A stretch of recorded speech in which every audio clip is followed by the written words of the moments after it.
waa tahay dhegaystayaal bal markana sheeko cajiiba bisad rabaayad u ahayd qoys Soomaaliyeed oo ku nool magaalada tan London ayaa ku dhimatay shil baabuur kadibna ciidamada booliiska ayaa la soo xiriiray qoyska Soomaalida oo u sheegay waxa ku dhacay bisadoodii aadan warsame buryar oo hadda stuudiyaha ila fadhiya ayaa qoyskaasi aaba u ah aadan in waxaan jeclahay marka hore inaan ku weydiiyo sheekadan la yaab kale intaan aaskii bisada iyo wixii dhacay u gudagelin horta booliisku maxay ku yiraahdeen markii ay idin la soo xiriireen farxan waa maadsan tahay waa runtahay waa qiso cajaa'ib la weeyaan oo markaad waxaa jirtay erey Soomaaliya oo oranaya nin adduunka joogo maxaa aragtay ku laaban waxyaabo waxaa jira aadan filaynin inay kaaga hor yimaadaan adduunyada tan khaasan bay'ada markaa si fiican u fahamtay booliisku wayna soo waceen habeenkii axadda ahayd goortii aan seexanay adigu 12 iyo barkii ayaa telefonku qayladiisu mataqaana demi weysay markii hore waan ignore garaynay oo ma aanan qabanin markii horeeto goor dambe markii telefonkii uu istaagi waayay ayaanu qabanay wuxuuna ahaa nin booliisa marka wuxuu nagu yiri reerka magacaas lama tihiin oo bisadaas maxaan ku rahdaa marka hore markuu telefonkan ka qabanay si degan oo qof mataqaana ka walwalsan dareenkaaga oo kaleeto ayuu yiri waxaan ka xumahay inaan akhbaar xun idiin soo gudbiyo reerkaas oo naxdin lahaa reerkaas oo ma tidin haa bisada magacaas la idinku ma lahaydeen haa bisadiina shil baabuur bay gashay isbitaalkaas xoolaha baanu nageynay la xiriira wax yar kadib intaan nus saaca kadibna waxaana soo wacay isbitaalka laftigiisii baana soo wacayo sidii oo kaleeto iyaguna aad moodid inay dareen maxaan ku idhaahdaa walwal ah muujinayaan oo ay kaaga tacsiyeynayaan waan gartay wax su'aasha marka isweydiinta mudan waxa weeye bisadiinni baa shil gashay booliiskii iyo isbitaalkii baa idinka soo wacay sidee lagu ogaaday waxa weeye waxaa lagu ogaaday waddanka kan bisadaha iyo eyda waxaa ku jira chip ama badhan maxaan ku radaa korontaha ayaa ku jira oo ay ku qoran yihiin magaceeda taariikhda nololeedkeeda oo dhan caafimaadkii ay qaadatay dhakhaatiir talaalada ay qaadatay iyo magaca qofka iskale iyo adresskiisa iyo telefonkiisa marka bisadaha iyo eeyada waddanka kan jooga oo dhan dhaqanka waxaa jira waa inaad diiwaan gelisaa diiwaangelintaas ayaa waxaa la gelinayaa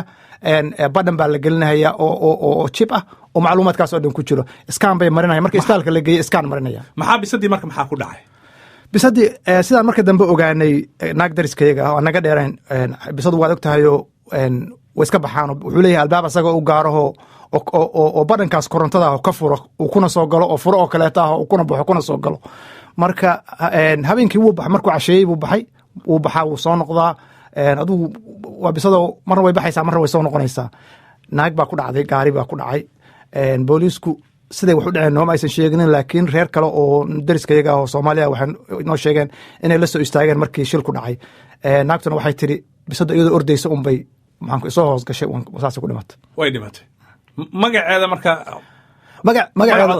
magaceeda Mayla la gabadhan dhalay baa bisada iska lahayd oo Mayla u bixisay laakiin arrinta cajaa'ib kale waxay ahayd isbitaalkii markuu nala soo xiriiray ayuu wuxuu ku niri bisada hadday dhimatay wuxuu yiri ma imaanaysaano waxaa la rabaa inaad bisadii inay tahay in kale tiini inay tahay in kaleeto inaad la kala ogaado waxaanuna ku nirdi haddiiba aad ka akhrideenba macluumaadkeedii jibka waa iyadii dee iska tuuro meelaha baktiga la geeye markaas sheekada weynu bilaabatay haye maxaa dhacay markaas waxaana la yiri maya arrintu saas ma aha sideedabana wax weeyaan waddanka kan intaan ku noolaa muddo dheera isma lahayn waxyaaba kaa qarsoon baa jira war maya iska tuur ma jiree waxaana la yiri iska tuur ma jiree bisada waa inaad noo timaadiin waa la duugahayaa layskama tuuro xoolaha baktiya halka kan marka habkii loo duugi lahaa iyo noocyada kale qorshihii iyo noocyada kala gedisan oo loo duugo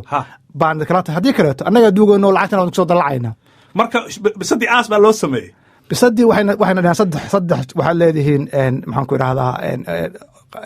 saddex baad kala dooran kartaan saddexdii bal noo sharax si kooban iyo wixii aad ugu dambayn go-aankaad qaadateen farxaan saddexda fursadoodana kala siiyey waxay ahaayeen oo la idiin bannaan yihiin in qabuuraha xayawaanka lagu xabaalo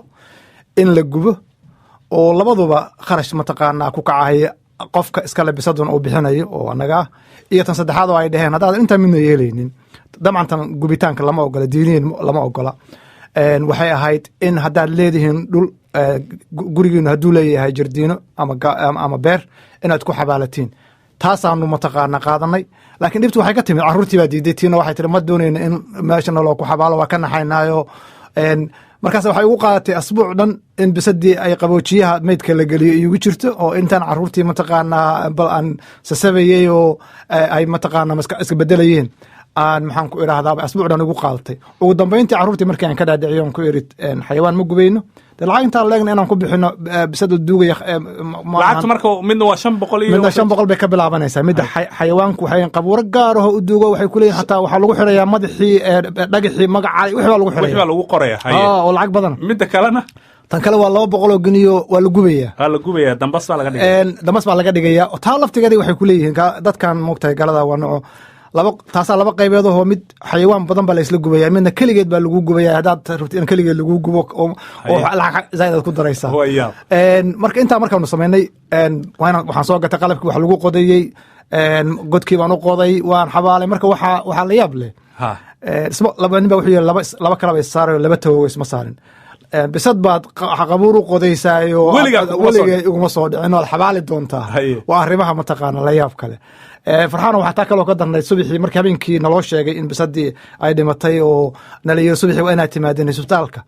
ayaan shaqadii baan wacay habeenkii axadda weyna isniinta shaqaa layga rabaa mayd baana yaala horey baan waxaan u ogaa qolyaan isla shaqayno eya lahaayo cadaanaho eygu maruu ka dhintay fasax mataqaanaa la siiyey loo tacsiyeeyo marka barashar ma iga haysanin culays waan dareemayey markaan la hadlayo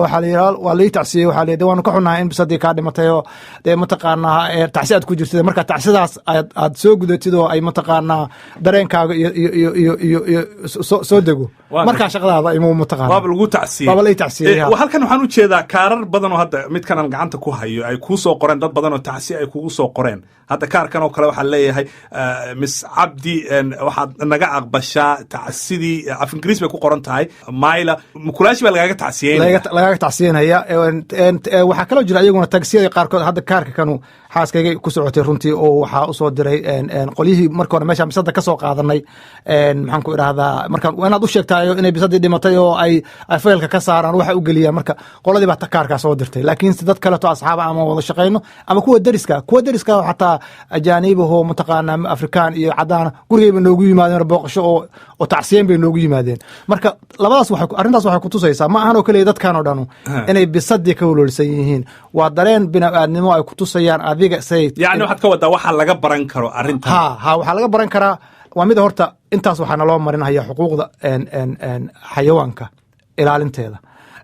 waxaa jira sharciga waddankan ka jira oo haddii gaari adoo wata aad ey ku dhacdid aad dishid ama u dhaawac noqdo waa inaadan meesha ka dhaqaaqanin ilaa booliiska aad u yeertida u yimaado bisaduhu kuma jiraan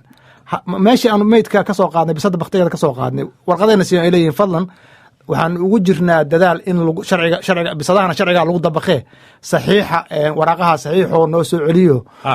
dacwaddaa nala gala marka waxay kutusaysaa horta xayawaanka in loo naxariisto iyo qofka maxaan ku idhahda dadka asagana dadka noo tacsiyenayaa inta badan waxay iyagu u yeelayaan binu-aadninimo oo mataqaanaa adiga ay ku naxariisanayaan marka diintuna way qoraysaa way sheegaysaa in xayawaankana la tixgeliyo marka waa arrin cashar bay ku ahayd soomaaliya haddaad joogi lahayd xaalka sidaa ma ahaatee cashar weyn bay ii ahayd may waa laga yaaba dadka dhegeysanaya inay qaar la yaaban yihiin laakiin wax dhaca weeye marka cimrigaaga sheekadii ahayd camal cimrigaaga oo raaga geel dhalinyar waa ku tusaa marka waa tii oo kaleeto farxaano mukulaal aas loo samaynaya laakiin dadka halkan jooga ama yurub jooga ama maraykanka ingiriiska joogana waa inay ka bartaan oo waxaasaa u sugaysay ay ku talagalaan iyaguna aad iyo aad baad umahadsan tahay aadan warsame buryar idaacaddiina inta ayaan ku soo gabagabaynaya maxamed maxamuud cadde ayaa soo saaray mar kale ayaan idinkaga mahad celinaya wakhtigiinna waa farxaan maxamed jimcaale oo idinkaga tegaya ismaqal dambe oo xiise leh